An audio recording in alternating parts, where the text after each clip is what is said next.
Well, that'll be the day when you say goodbye.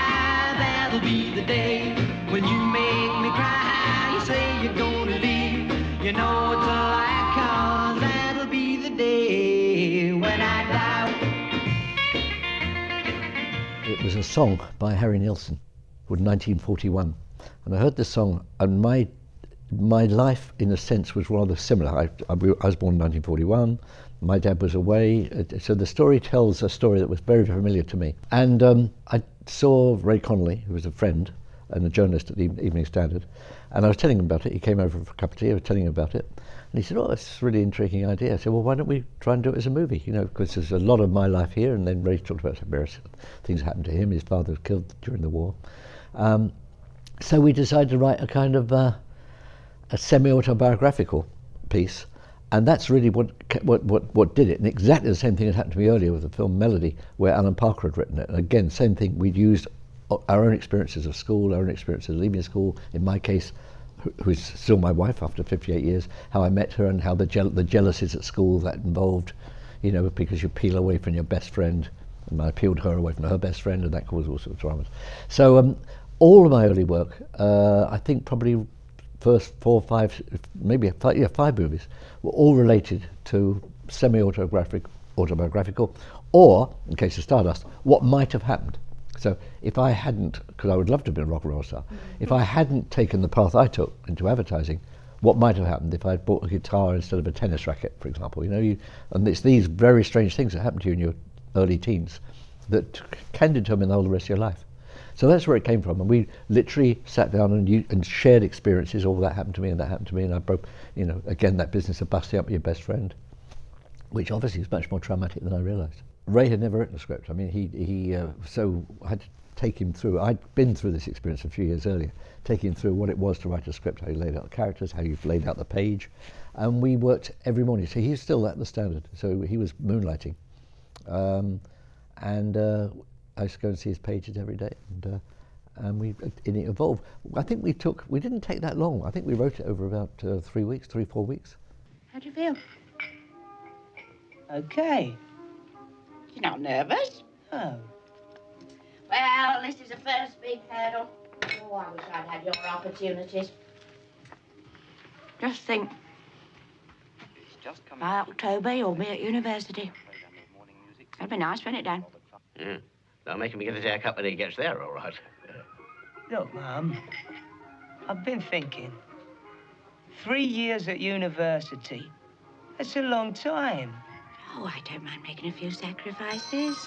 No, I didn't mean that. I meant... You should know you can't argue with your mother. Edwards, Mr. Armitage. Thank you. Bye. Look, Mum, what I meant was, if I'm fed up now, what am I going to feel like in 3 years? It'll soon pass. Hey, come on, look at the time. It's turned 8:30.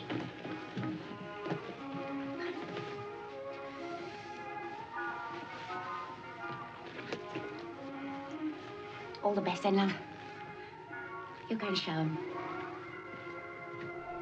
Claude Botham had directed a beautiful piece for television called Cider with Rosie, a Laurie Lee book, and had a really, I thought, had a fantastic sense of period. And this was going to be a period film. We knew that. We were setting it back. And it was very assured and very nice. In hindsight, I'm not sure he was necessarily the right choice, because what I discovered was he was a good 10 years older than me. The film, whereas Ray and I were identical ages, and the film was about a particular period and a particular set of attitudes, and they weren't his. It wasn't his period. And the way I try and explain it is, if someone says to me the name Elvis Presley, I know exactly where I am, or the Beatles, I know exactly where I am. And if someone says Frank Sinatra, I know a lot about Frank Sinatra, but that's really my parents' generation. So Claude was, in a sense, a Frank Sinatra generation director doing a Elvis Presley movie. He didn't have a visceral connection with the film. And 2 or 3 times, particularly interesting enough during the fairground sequences, we had to try and explain to him, which is difficult when you're making a movie. No, Claude, the reason this scene's happening is this, and the reason he's reacting to her is because of this. Oh, you say, oh, I see. But it wasn't something he instinctively understood because it wasn't his world. He was a graduate at university, came from a completely different world from Ray and I, and was much more cerebral, in fairness. But he did a good job. I saw David Essex in a show called Godspell, a really wonderful show, and he was magic. He really, really was. And the problem I had was he was under contract to it for a further 2 years. And I had to go and see this extraordinary man called Binky Beaumont, who was a legendary theatre producer, and persuade him to allow David out of his contract. And he did, and I think from memory, that was a huge break for Jeremy Irons, because Jeremy was the understudy, was in the show, was the understudy and took over. So we managed to get him out. It was all pretty torturous. We then did a screen test with 2 people, David and a really lovely guy called Carl Hellman. And it was a very tight thing between the 2 of them. And in the end, I remember the cameraman, Dennis Lewiston, saying to me, there's something magical about David, the camera loves his face. So although David had the less good voice, and Carl was at that time the lead in the UK Youth Theatre, he got the job. But Carl's in the film. Carl plays the friend in the coffee bar very early on, and then Carl is in the whole of Stardust. He's in the band in Stardust. So we didn't give up on Carl. He continued on through, and he's actually had a very, very good career, Carl. But that was how David got the part, and he was great. He absolutely worked his arse off. More importantly for us was getting Ringo Starr to agree to play the co-lead, and that was quite a long negotiation.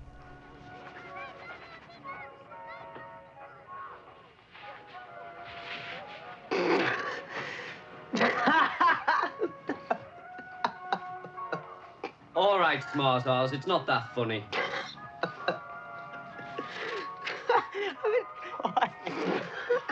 It was when I was at sea, wasn't it? Got pissed. Well, I wasn't actually at sea. I used to work on the ferries between New Brighton and Liverpool. One night I was out my school and my mates talked me into it. Bastards. Come on, it's not that funny.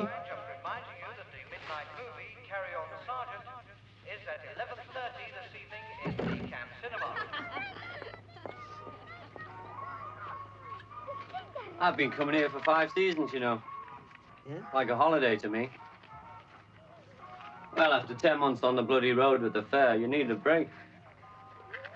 What do you do on the fair? Dodgems.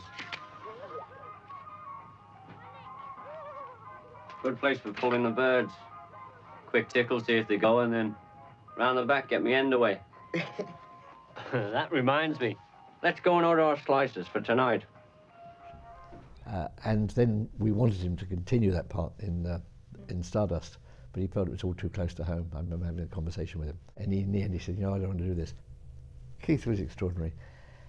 Keith's energy in driving forward That'll Be the Day at a couple of times when it looked as though it was going to fall to pieces was utterly invaluable. I mean, he was determined this film be made, and he wanted to be an actor. He really did. So there was a point during the production of if you look at the 2 movies, where frankly Keith was a hugely important factor. Even at one point offered to put some money into the film. He was great. It is absolutely true that Harry Nilsson had a brief part in the film, but it didn't make the. It ended up on the cutting room floor, for which he never ever forgave me. But in truth, he also didn't charge me any royalties for 1941 either. I'd always been fascinated by fairgrounds, and I was also interested in the hierarchy of fairgrounds. That there were jobs that were kind of at the lower end, you ran the goldfish bowl and all that, and then the high end was the whip, which was quite dangerous. I always remember the guys with their very thick boots if they got hit by the whip.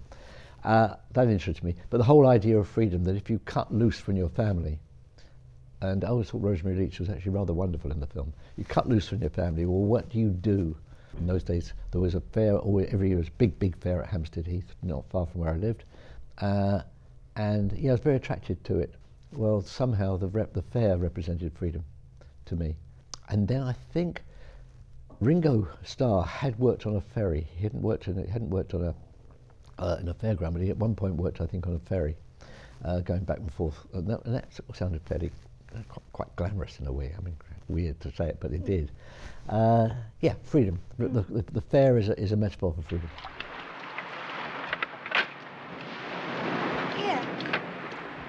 Or is there anything to do here in the evenings?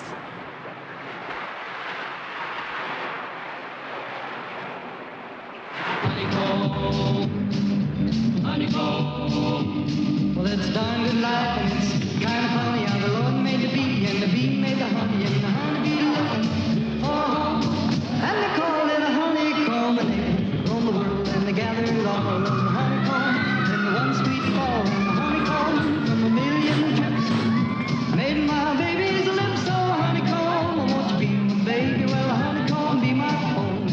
Got a hank of hair and a piece of bone, and made a walking, talking honeycomb. Well, honeycomb, oh, won't you be my baby? Well, a honeycomb be my home.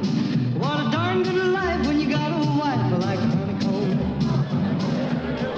It's peppered with things that happen to us. It really is. I don't think there's anything in the film that either Ray or I hadn't in some way experienced. I mean, silly things like learning to dance to the door was a funny thing. Alan Parker actually directed that scene because the director was ill. Alan directed 2 or 3 scenes in the film because our director fell ill, and we had to keep going. In those days, you couldn't stop shooting. So that was Alan's first directorial experiences of a feature film. And the big thing at the end, as I say, when he goes and buys the guitar and leaves home, was terribly important. When we originally put the movie together, it wasn't working, and I couldn't work out why. And there was a big scene of a row between the two of them in the bedroom when he was decided to go. And what I realised was that your sympathy shifted to her, and you couldn't do that. You couldn't have a film where actually you were left thinking, "Oh my God, he's been abandoned." So we cut that out. We cut straight to him running down the stairs and then buying the guitar. And that worked. It was a very odd thing that by losing a scene, you didn't, and I'll always remember this afterwards, you didn't distort the emotions. So a lot of these experiences, I didn't leave home, thank God, I remained married, but we knew plenty of people that had. And there was that moment of decision as to what your life was going to be. Were you going to remain buried in the suburbs, or were you going to strike out on your own? And when we did the scene, the whole point was that the wife represented what the mother represented. There's a shot where the mother, his wife, and the baby all lined up, and you realise that's what he's walking away from. He's walking away from that matriarchal trio that would have dominated the rest of his life, and that's what he walks away from. And we figured that boys, particularly young men, would understand that. And so by losing the scene with the big row, where you necessarily would have felt sympathy for Rosaires, by losing that, it gave it a real clean ending. In those days, there was a thing called the Edie Fund, and the Edie Fund depended on the successful movies, and you got a penny back for every seat on a successful film, and that accrued to the distributor. But the distributor had to spend that money on another movie. On the Buses was a huge hit, and Anglo EMI, a company, had all this money they needed to spend on a movie. I don't think they ever particularly liked the script, but they needed to make a movie, and I think we kind of just arrived at the right moment. As long as we made it for a very limited sum of money, I think we made it for £220,000 or something, we were going to be okay. And then of course the film made a lot of money, so the Edie thing cut in again, and they couldn't wait for us to do a sequel, and that's how Stardust. But the other important thing was, I did pull off an interesting thing. At that point, there were a lot of very successful record companies doing compilation albums, television promoted TV albums. So I sought out the guy that ran the smaller of the two businesses, Ronco, and I said, how much would you put up if I had a movie that used a lot of tracks and you had the soundtrack for it? Well, we said, I don't know if we put any money, but we would commit to spending at least £300,000 on TV advertising. Now, you remember in those days, budget for a movie, to promote a movie, was around 30,000. That was what you could expect. So this was 10 times what would normally be spent on the promotion of a film. So when I went to Anglo Amalgamated and said, look, first of all, this film's not very expensive. Second, you're making a lot of money up on the buses. Thirdly, I can guarantee you £300,000 worth of TV advertising. Their eyes went like saucers. And that's exactly what happened. Biggest challenge for me was finding ways of getting 40 tracks into the movie. And that's where the fairground came in, because the fairground became invaluable. Every time you walked past an attraction at the fairground, a different piece of music came out. And that's how we managed to squeeze 40 tracks in. And the album was promoted, and the album was a huge success, and the success of the album then promoted the movie. So it was a very interesting piece of synergistic marketing built around the back of a compilation album. The film opened, and there was kind of, we buggered up the timing so that the advertising didn't start till the Sunday night, but the film had opened on the Thursday. In those days, the films opened on Thursday. And the film was already doing very well on the Saturday. I think a number of reasons for it. I think it struck a chord. It was 20 years after that era. And I remember phoning a cinema in Shaftesbury Avenue. And I said, now, how's it doing? And the cinema manager said, well, the movie's doing great, but I hate your audience. And what had happened was someone had broken the box office window. All these ex-Teddy boys had turned up. And so he had a slightly undesirable audience, but a very successful film. But as I say, the interesting thing is that the success predated the advertising campaign. But people forget That Be There and Stardust were massive hits during the 2 years that they came out. Do you want a hand? Oh, good on you, mate. Sorry, snap your strength, you know.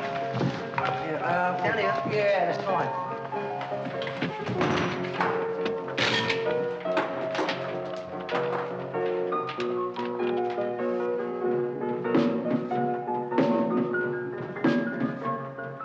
You don't play the drums, do you? No, mouthful. I mean, harmonica. Why? Well, I was just wondering. I think what Mr. Tempest is trying to say is that he'd like to get rid of me. But you can't, can you, Stormy?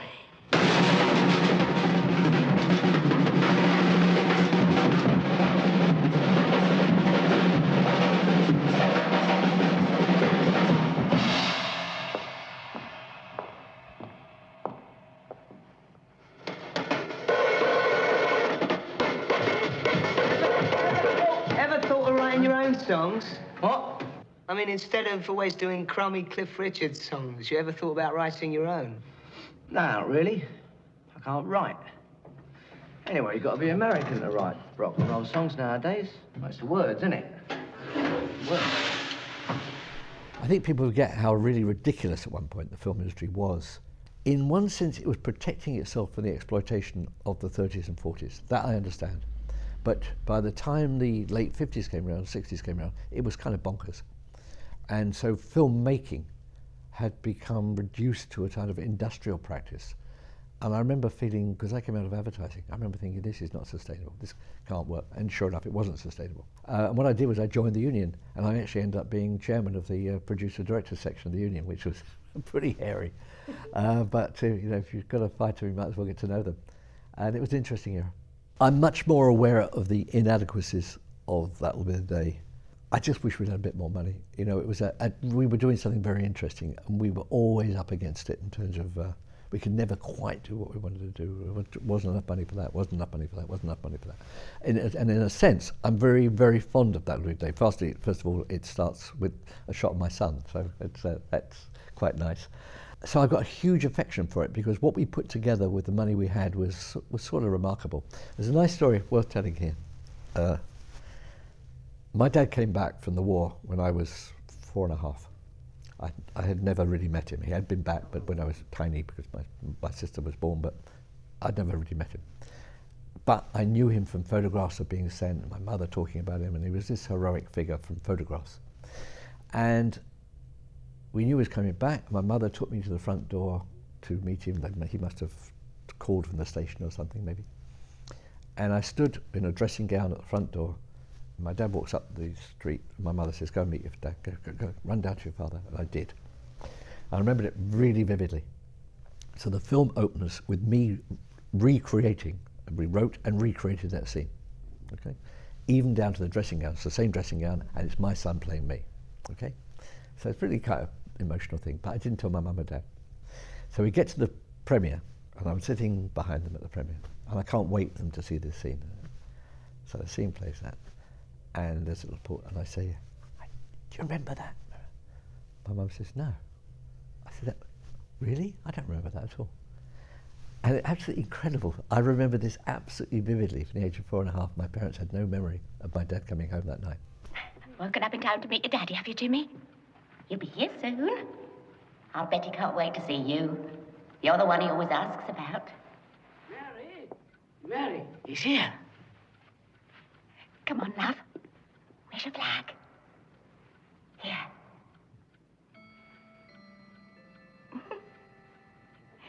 Let's go and meet him, shall we? Hey?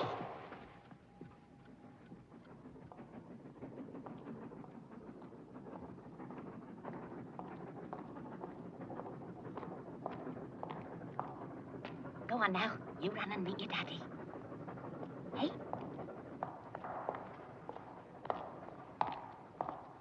Run!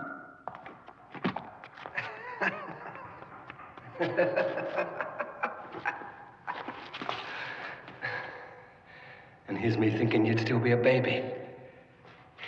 I don't know if that's a tragic story or a good story, but I just remember, what?